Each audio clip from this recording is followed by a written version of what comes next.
Mean लगन में हम चंद्रमा की प्लेसमेंट को लगातार डिस्कस कर रहे हैं और अब ये वीडियो रहेगी आपके थर्ड हाउस के लिए। थर्ड हाउस में आपके चार्ट में अगर चंद्रमा बैठे हैं तो चंद्रमा यहाँ उच्च की स्थिति में होंगे और वो आपके चार्ट में पंचम के स्वामी होकर आ रहे हैं। ऐसे में चंद्रमा के रिजल्ट यहाँ काफ़ी ज़्यादा बेहतर हो सकते हैं। पाँचवें भाव के स्वामी जब भी थर्ड हाउस में आते हैं तो यहाँ आपका क्रिएटिविटी काफ़ी ज़्यादा बढ़ता है, क्योंकि थर्ड और फिफ्थ ऐसे हाउस हैं जो हमारे नेचुरल टैलेंट को रिप्रेजेंट करते हैं और चंद्रमा इमेजिनेशन को तो रिप्रेजेंट करते ही हैं, साथ में वो बहुत ही ज़्यादा इनोवेटिव थिंकिंग को रिप्रेजेंट करते हैं। ऐसे में आप में प्राकृतिक रूप से प्रतिभा बहुत ज़्यादा हो सकती है। यहाँ बैठा हुआ चंद्रमा आपके कम्युनिकेशन के मामले में भी बहुत ज़्यादा सपोर्ट करेगा। अगर आपके यहाँ थर्ड हाउस में शुक्र का सपोर्ट हो चंद्रमा को या बुध का सपोर्ट हो तो ये आपका कम्युनिकेशन लेवल और भी ज़्यादा बेहतर हो सकता है। अब थर्ड हाउस में चंद्रमा है तो ये आपके भाई बहनों, रिलेटिव्स के साथ या पड़ोसियों के साथ रिश्तों को लेकर बहुत ही अच्छी स्थिति होगी। ऐसा चंद्रमा आपको काफ़ी ज़्यादा जिज्ञासु बनाएगा, साथ ही साथ आपकी इमेजिनेशन काफ़ी अच्छी होगी। इससे आप कोई भी पर्टिकुलर फील्ड में लिखित कार्य करने में बहुत अच्छे हो सकते हैं, एक अच्छे राइटर बन सकते हैं, एक अच्छे किसी भी प्रकार के कलाकार बन सकते हैं। यहाँ पे डिपेंड करेगा लेकिन कि चंद्रमा पर कौन कौन से ग्रह आपके चार्ट में प्रभाव डाल रहे हैं या फिर चंद्रमा के साथ कोई भी ग्रह आपके थर्ड हाउस में स्थित है या नहीं। देखिए, थर्ड हाउस में चंद्रमा आ गए तो चंद्रमा नवम भाव को भी एस्पेक्ट करेंगे। ऐसे में नवम भाव को चंद्रमा एस्पेक्ट करें तो ये लंबी दूरी की यात्राओं के लिए और छोटी दूरी की यात्राओं के लिए आपको काफ़ी सपोर्ट करेंगे। थर्ड हाउस के चंद्रमा है तो ये आपसे हार्डवर्क काफ़ी ज़्यादा करवाएंगे। ऐसे में आपको हमेशा किसी भी पर्टिकुलर काम को करने के लिए रेडी होना चाहिए। ऐसा चंद्रमा आपको किसी भी काम को करने के लिए बहुत सारे अलग अलग तरीके सुझा सकते हैं। चंद्रमा यहाँ प्लेस्ड है तो अब इस हाउस के लॉर्ड शुक्र हैं। ऐसे में डिस्पोजिटर शुक्र की प्लेसमेंट आपके लिए काफ़ी मैटर करेगी। अगर शुक्र भी आपके चार्ट में बहुत अच्छी स्थिति में है और अगर चंद्रमा को सूर्य जैसे ग्रह का सपोर्ट है या बृहस्पति जैसे ग्रह का सपोर्ट है तो चंद्रमा के रिजल्ट बहुत ही ज़्यादा आपके लिए अच्छे होंगे। थर्ड हाउस का चंद्रमा हालांकि इमेजिनेशन बहुत अच्छी देगा, लेकिन शायद ही कभी आप किसी स्थान पे बहुत लंबे समय तक टिके रहें, क्योंकि ऐसा चंद्रमा आपका जिज्ञासुपन काफ़ी ज़्यादा बढ़ाने का काम करता है। चंद्रमा जिन जिन ग्रहों से प्रभावित होगा उनका काफ़ी स्ट्रॉन्ग प्रभाव चंद्रमा पर देखने को मिलेगा। ऐसे में उसी प्रकार की आपकी मेंटलिटी होगी, उसी प्रकार की आपकी काम करने की क्षमता, विचार करने की क्षमता या फाइनल डिसीजन लेने की क्षमता होगी।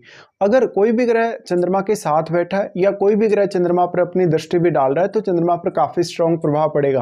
वैसे तो हम कोई भी प्लैनेट जब दूसरे प्लैनेट के साथ कंजक्शन में आता है तभी उसका काफ़ी स्ट्रॉन्ग प्रभाव मानते हैं, लेकिन चंद्रमा क्योंकि बहुत ज़्यादा सॉफ्ट ग्रह है और सॉफ्ट ग्रह होने के केस में कोई भी ग्रह जब यहाँ चंद्रमा पर अपना प्रभाव भी अगर डालेगा तो उसका प्रभाव हम काफ़ी स्ट्रॉन्ग मानेंगे। चंद्रमा बहुत ज़्यादा सॉफ्ट होने की वजह से ये रिश्तों के लिए बहुत ज़्यादा अच्छा होगा।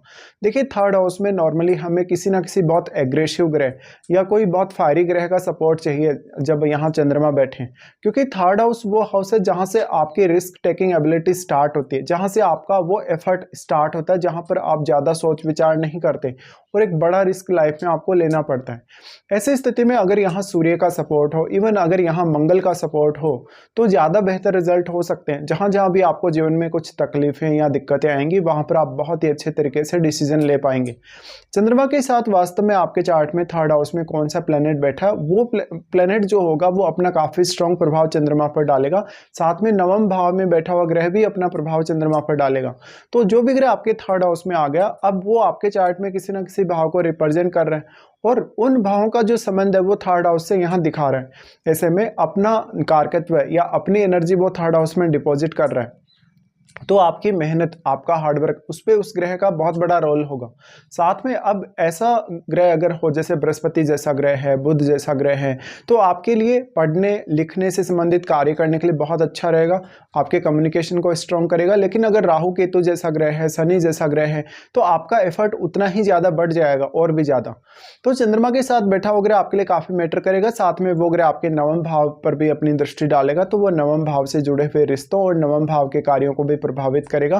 साथ साथ में वो आपके चार्ट में कुछ अन्य भावों पर भी अपनी दृष्टि डालेगा, तो उन भावों पर भी आपको ध्यान देना चाहिए।